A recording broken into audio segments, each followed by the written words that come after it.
Bueno, nuevamente acá. Esto es Tenor. Este es nuestro cuarto episodio. Bueno, hemos avanzado. He avanzado. Y déjame recordarles qué significa tenor.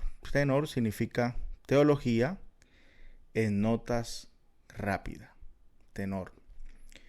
Son escritos, reflexiones que he hecho durante muchos años. Un tiempo que los compartí por Facebook en notas. Cuando Facebook tenía la opción de hacer notas, ya eso caducó. Entonces he querido traerlo en este formato de podcasts, de videos, de blog. Sí, este formato. Un poquito tarde, pero bueno, chévere. Chévere compartir estas notas y reflexionar un poco. He cambiado un poco las cosas que he escrito porque esto lo escribí hace como unos 3 años, 4 años. Pero lo estoy releyendo y encuentro que tienen todavía alguna validez para hoy. Esta nota que vamos a hablar hoy quizás es la nota teológica más donde hay mayor concentración de teología, por así decirlo, porque vamos a hablar de un aspecto netamente dogmático y teológico. Los otros también de los que hemos hablado han sido de cierta manera teológico. Hablamos el primero, creo que fue sobre escatología, ¿verdad? Esa escatología, esa hermenéutica del periódico. El segundo creo que hablamos sobre las vocaciones, que tiene que ver también con lo que surgió en el tiempo de la Reforma, del sacerdocio de todos los creyentes, que podemos servir en cualquier ámbito, en cualquier profesión, podemos servir a Dios. La tercera nota, que fue la semana pasada, hablamos, bueno, es la más reciente y se me olvidó. Hablamos sobre, bueno, no recuerdo, y es la más reciente. La de hoy, la cuarta, va a ser sobre la Trinidad. Y le he titulado Una fobia muy dañina. Y tengo acá una cita de Mark Driscoll, este popular pastor estadounidense, bastante polémico. Pero él escribe esta frase y me gustó cuando la leí. Dice: la Trinidad es la primera comunidad y el ideal para todas las comunidades. Repito, la Trinidad es la primera comunidad y el ideal para todas las comunidades. Hace algunos años descubrí que existe una palabra para describir el miedo a la teología. Y esta palabra es la teologicofobia. Sí existe, es en serio. Teologicofobia. Esta condición es muy frecuente en nuestra era postcristiana. Ese miedo a la teología, ese miedo también a la filosofía, quizás en esta época posmoderna de la posverdad, donde ya no hay una verdad absoluta, ya no hay absolutos, ya todo es relativo, no vale la pena tener discusiones sobre el significado de tal cosa. Ya cualquiera puede pensar y puede dar su opinión y es considerada pues una verdad. La teología y la filosofía han sido rechazadas y no me quiero entrar en este tema, pero cuando he tenido la oportunidad de enseñar filosofía, muestro cómo hay ese rechazo hacia la filosofía. En Europa, por ejemplo, en universidades han estado a punto de quitar facultades de filosofía, facultades de humanidades. La teología y la filosofía hacen parte de la facultad de humanidades en muchas universidades, como por ejemplo la Universidad Complutense de Madrid, España. Ha estado en esa lucha donde el filósofo y profesor Fernando Savater ha estado escribiendo, ¿verdad? ¿Cómo así que van a quitar la facultad de humanidades? Acá en Colombia, un gobernador de Cartagena, Manolo Duque, un día despreció la filosofía. Bueno, estamos hablando de teología, pero es que la teología y la filosofía van mucho de la mano. De hecho, vamos a hablar hoy de un dogma que tiene algunos componentes filosóficos, pero que es totalmente bíblico, ¿verdad? Entonces, hay un rechazo hacia la filosofía, hacia la teología, hay una fobia, hay un miedo, hay un miedo. Eh, en nuestros países latinoamericanos hay muchas causas en Latinoamérica. Uno es primero porque Latinoamérica, nosotros como latinos somos personas muy animistas, ¿no? Muy dados a lo sobrenatural, a lo espiritual. Y eso de cierta manera crea una animadversión, un rechazo a la intelectualidad, a todo lo que tenga que ver con lo teórico. Obviamente hay otro extremo, ¿verdad? Aquellos que se empecinan solo en lo teórico, en lo intelectual y abandonan un poco aquella realidad espiritual. Son extremos. No me gusta hablar de extremos, pero lamentablemente eso sucede. En Latinoamérica, entonces, sin embargo, creo que se caracteriza más por rechazar lo teórico, por rechazar lo intelectual, por rechazar lo técnico, lo académico, lo academicista. Y es porque somos dados un poco también más a la praxis o a lo pragmático sería mejor. Y bueno, eso se ve evidente en los colegios, en las casas, en las iglesias.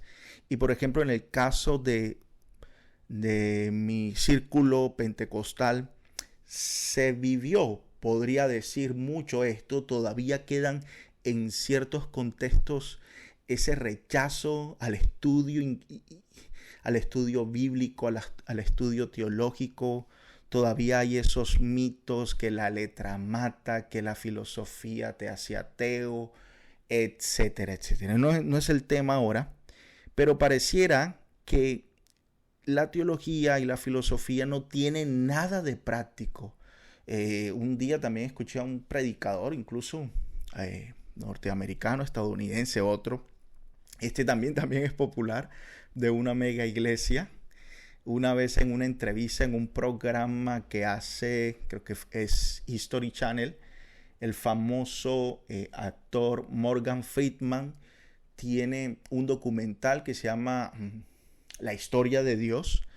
Hace tiempo estuvo en Netflix, ya no está. En la historia de Dios, Morgan Freeman se la pasa de país en país consultando e investigando las diferentes formas de culto, ritos, dioses, deidades, etc. Y en uno de esos capítulos de la serie, Morgan Freeman visita la mega iglesia de Lakewood, donde está aquel pastor Joel Osteen, muy famoso porque ha escrito muchos libros. Y Joel Osteen, en una de sus declaraciones en medio de la entrevista de Morgan Freeman, dijo: nosotros acá en la iglesia no enseñamos nada de doctrina ni nada de eso. Nosotros hacemos algo más práctico. Y no solamente Joel Osteen ha dicho eso. Acá también en Latinoamérica, en una entrevista una vez escuché casi con el mismo tufo, el mismo tenor, otro famoso pastor, predicador de mega iglesia en Guatemala, diciendo lo mismo en una entrevista. No enseño doctrina, eso que cada quien se la busque a su manera.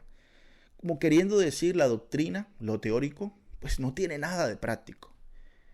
Y ese es el miedo que tenemos. Y hoy vamos a hablar de un dogma muy importante, quizás el más importante, podría decir yo, del dogma de la teología cristiana, y es sobre la Trinidad.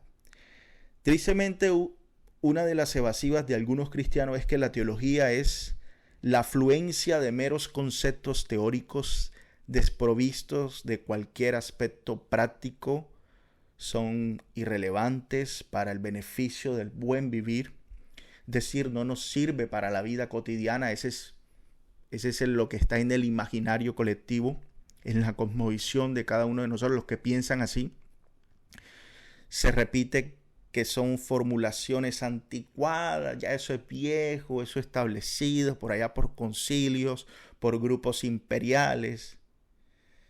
Y uno de esos dogmas importantes, bueno, hago un paréntesis, hay veces, hay momentos también quienes nosotros que enseñamos, que nos gusta enseñar teología, filosofía, a veces sí, es cierto, nos volvemos muy teóricos y nada más, ¿verdad?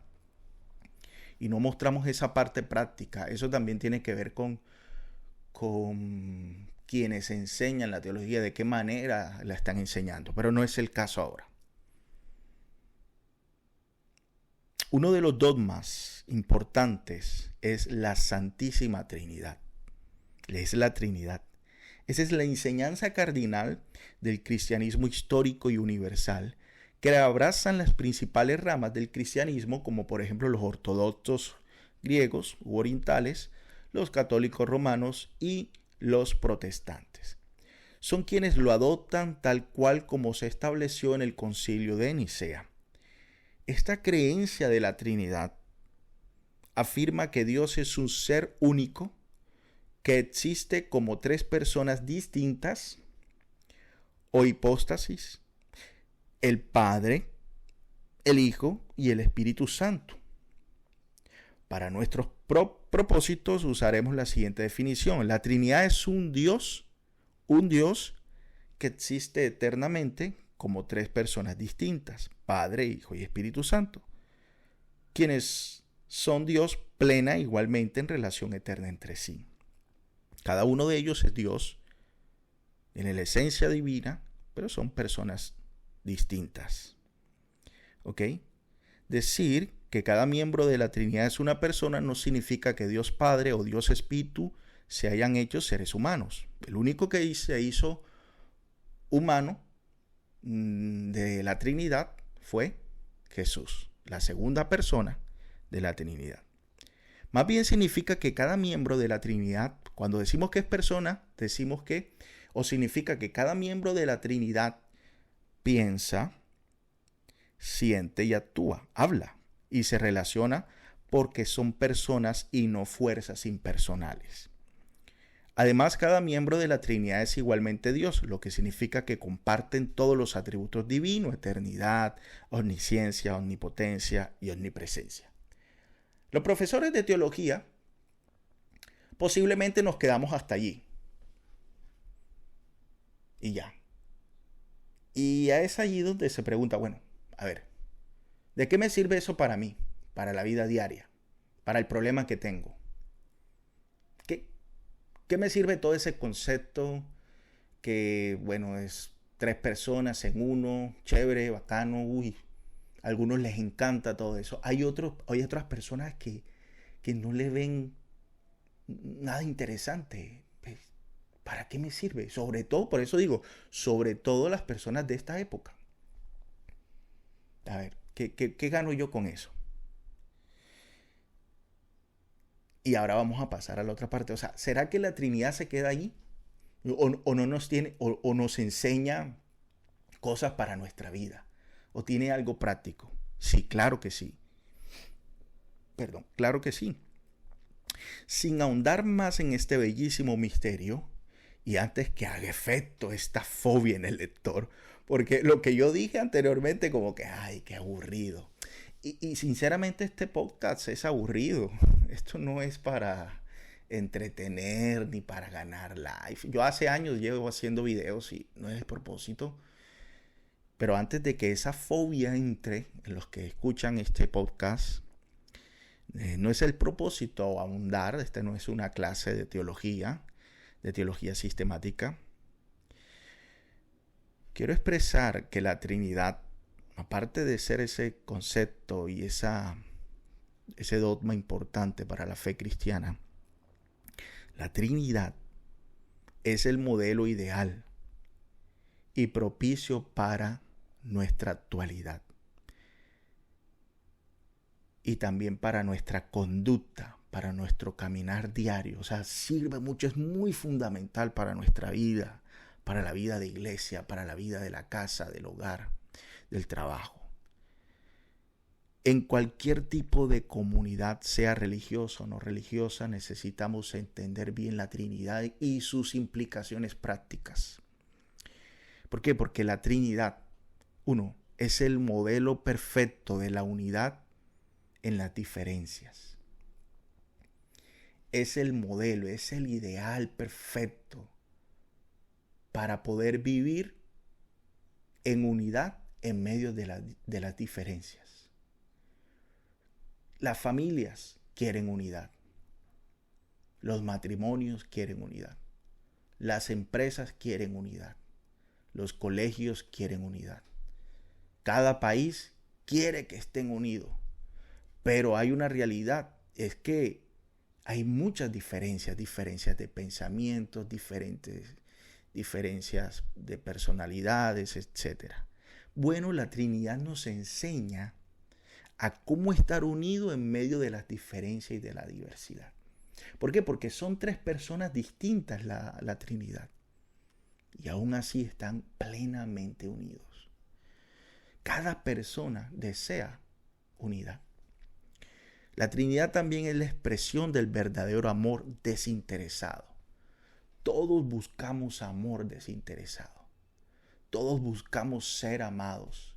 Todos buscamos una familia que nos ame. Todos buscamos un empleo donde nos valoren.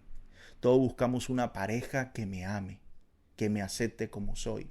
Todos buscamos una iglesia, una congregación, una comunidad, un grupo donde me tengan en cuenta, donde me valoren, donde me amen como soy.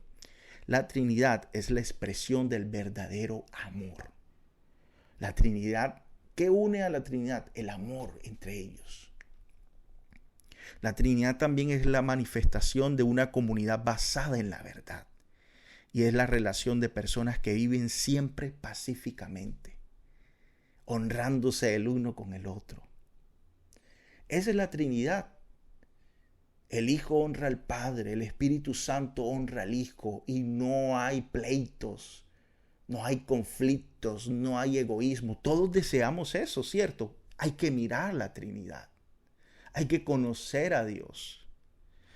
Todos queremos matrimonios así, familias unidas, donde se exprese el amor, donde se hable, donde se comunique la verdad, donde siempre haya paz, comunión. Todos queremos matrimonio, familias, amigos, empresas, iglesias. Todos queremos, en conclusión, queremos un mundo así. El dogma teológico no es solo un aspecto exclusivamente teórico. Definitivamente tenemos mucho que aprender y practicar. Es nuestro deber y privilegio seguir reflexionando sobre el ser más hermoso y digno de imitar que hay en el universo entero. A pesar de nuestra incapacidad, seguiremos deleitándonos en esta verdad, esta verdadera unidad sin ningún tipo de fobia. Siendo esto considerado, Dios debe ser el modelo perfecto para toda nuestra realidad existencial. Roguemos a ese Dios trino a que invada toda nuestra existencia. Qué hermoso. Nos queda ahondar más, conocer más. Dice que la teología es para la doxología, es para la adoración. Y adoración no es estar en una iglesia cantando música o en cualquier lugar cantando música. Eso hace parte de la adoración, pero adoración es vivir. Así que la teología nos ayuda a la doxología, a vivir en adoración a Dios. Y si no tenemos una buena, todos tienen teología, como dijo el difunto Arce Sproul, todos somos teólogos. La pregunta aquí es, ¿qué tipo de teólogo eres? ¿Bueno o malo? Te invito a que conozcas más a Dios y que no tengas miedo a la teología, al estudio, a los dogmas. Termino con este verso de Efesios 3:14. Por esta causa doblo mis rodillas, dice el apóstol, doblo mis rodillas, es decir, me postro ante el Padre de nuestro Señor Jesucristo, Jesucristo, la segunda persona de la Trinidad. El Padre, la primera. Jesucristo, la segunda. Quien toma nombre toda familia en los cielos y en la tierra, para que os dé, conforme a las riquezas de su gloria, el ser fortalecido con poder en el hombre interior por su Espíritu. La tercera persona de la Trinidad. Gracias por escuchar este podcast, cuarto episodio, una fobia muy dañina sobre la Trinidad, la teología y el beneficio práctico de esta. Estaremos viéndonos la próxima semana en un nuevo episodio de Tenor, Teologías en Notas Rápidas.